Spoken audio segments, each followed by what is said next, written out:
Komisi 4 DPRD Maluku Tengah (RDP) bahas kekurangan obat RSUD Masohi. Komisi 4 DPRD Kabupaten Maluku Tengah menggelar rapat dengar pendapat bersama Direktur RSUD Masohi pada Senin 16 Juni 2025 guna membahas berbagai permasalahan layanan kesehatan termasuk kelangkaan obat di rumah sakit tersebut. Ketua Komisi 4 DPRD Maluku Tengah, Musriadin Labahawa, menilai perhatian pemerintah daerah terhadap RSUD Masohi masih sangat minim. Hal ini berdampak pada terbatasnya dukungan anggaran maupun sarana pendukung pelayanan kesehatan. Labahawa meminta pemerintah daerah serius dan segera menindaklanjuti berbagai persoalan di RSUD, terutama masalah pemenuhan obat-obatan yang dibutuhkan. Ia juga menyoroti beberapa hal yang perlu segera dibenahi. Salah satunya sistem klaim yang hingga kini masih dilakukan secara manual, padahal bisa dilakukan secara digital. Komisi 4 berharap RSUD Masohi dapat segera memperbaiki layanan publik dan membangun komunikasi lebih intensif dengan pemerintah daerah, guna mengatasi berbagai persoalan yang menghambat layanan kesehatan di daerah tersebut.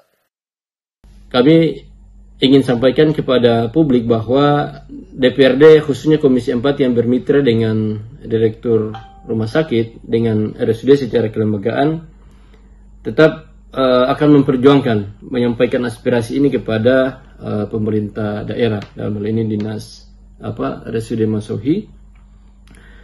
Banyak hal yang mereka sudah sampaikan tadi terkait dengan masalah-masalah internal yang dihadapi oleh mereka. Kita inginkan memang ada pembenahan manajemen yang lebih produktif lagi oleh Pak Direktur agar supaya langkah-langkah preventif yang dilakukan oleh Pak Direktur sebagai penanggung jawab di RSUD itu bisa dilaksanakan. Bagaimana terkait dengan klaim BPJS, kesiapan mereka lebih sigap lagi untuk bisa berkoordinasi dengan pihak BPJS agar supaya pelayanan itu bisa maksimal. Kita dapatkan tadi memang ada sistem yang masih manual mereka lakukan terkait dengan sistem klaim. Sementara itu, Direktur RSUD Masohi Anang Romuar mengungkapkan rumah sakit yang dipimpinnya saat ini menanggung utang sebesar 4 miliar rupiah.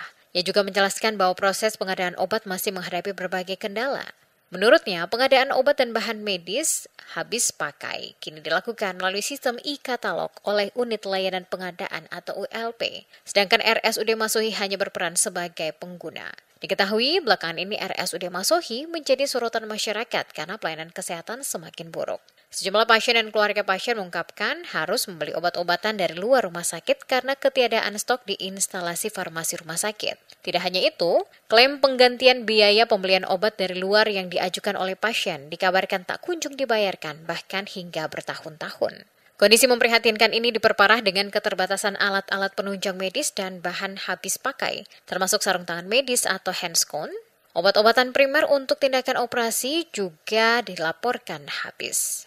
Krisis logistik medis ini berdampak pada layanan sejumlah poliklinik yang tidak dapat beroperasi secara optimal. Padahal RSUD Masohi merupakan rumah sakit rujukan regional di Maluku Tengah dan sebelumnya sempat meraih predikat paripurna dalam akreditasi rumah sakit beberapa tahun lalu.